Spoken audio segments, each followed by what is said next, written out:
In the early 1950s, if you attended a classical symphony, you might find a sharply dressed, highly engaged elderly man sitting in the audience. He loved the orchestration, the complex melodies, and the high-culture environment of a post-war concert hall. On weekday afternoons, he had a different hobby. He liked to sit in on local courtrooms, listening intently to the proceedings.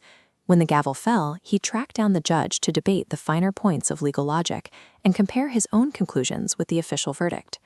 But this same modern man, Alex DeWitt, was born in 1865. As a child, his primary mode of transportation was a heavy wooden-covered wagon grinding through the raw, muddy terrain of the American frontier. The isolation of his youth was absolute. He survived on campfire meals of hot bread, and he didn't even taste refined sugar until he was 14 years old. Alex had exactly a fourth-grade education, completing a single Duffy reader before leaving the classroom behind entirely. Yet he somehow crossed a 90-year technological and cultural chasm to debate law in municipal buildings. Bridging the gap from the 1860s wilderness to the post-World War II era demanded a temperament that could withstand total cultural obsolescence.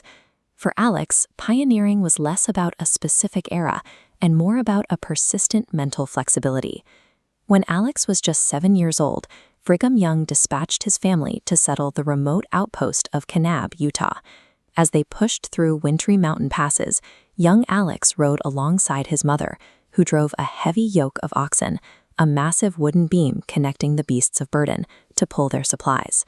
By the time he was a young adult, his life was defined by raw physical endurance. He spent his summers farming, worked cattle across the open range, and hauled freight through the desert to keep isolated settlements supplied. With no external entertainment, these frontier communities had to manufacture their own culture to prevent collapse. They built small home theaters to perform plays and held lively community dances every Saturday night. These gatherings were strictly regulated. The local church forbade waltzing, but the pioneers still dressed in formal suits and ties, maintaining a firm grip on civilized standards and social identity, despite living in the wilderness. Participating in these homegrown rehearsals and weekly dances hardwired Alex with a deep affection for people. It taught him to tell compelling stories and instilled a lasting respect for community social order. At 16, fresh off a cattle roundup, Alex walked into a Sunday school meeting in Springerville, Arizona. He took a seat, looked across the room, and immediately decided he was going to marry a girl he had never met named Caroline Skousen. 6 years later, the two of them loaded into a horse-drawn wagon and made a grueling 300-mile trek back up to the St. George Temple in Utah, simply to formalize their vows. This animated timeline illustrates a grim reality they faced upon their return. The local physician, Dr. Platt, warned Alex that Caroline's lungs were fragile. He predicted she had exactly 20 years left to live.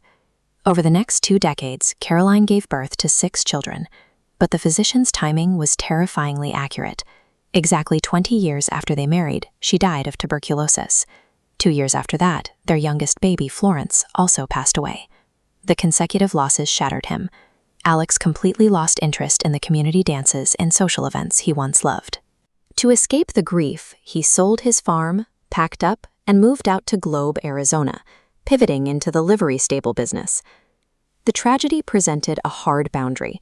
He could remain permanently anchored to his grief, or he could apply the same resilience he learned on the frontier to rebuild an entirely new life. Over the following years, Alex refused to stagnate. When the local economy tightened, he sold his assets and moved on, shifting from Arizona liveries back to running a 40-acre dairy farm in Mesa. It was there he met his second wife, Ruth Layla. She was an educated schoolteacher, a homesteader, and a talented artist. Her influence pulled Alex away from the grueling physical labor of his youth and toward a highly engaged intellectual life. With only a 4th-grade education as a foundation, he began a rigorous regimen of self-directed study. He pored over the mechanics of local government, federal policy, and the inner workings of church leadership. He refined his perspective to keep pace with the world. As the American West transitioned into the industrial age, Alex expanded his understanding of the evolving legal and social landscape to ensure he remained an active participant in it. By the time he moved to Southern California, he had successfully integrated into a post-war society full of high-rises and busy avenues, a landscape completely alien to the boy who once survived by a campfire. Even as he approached 87 years old, his family frequently noted that he never actually seemed to age.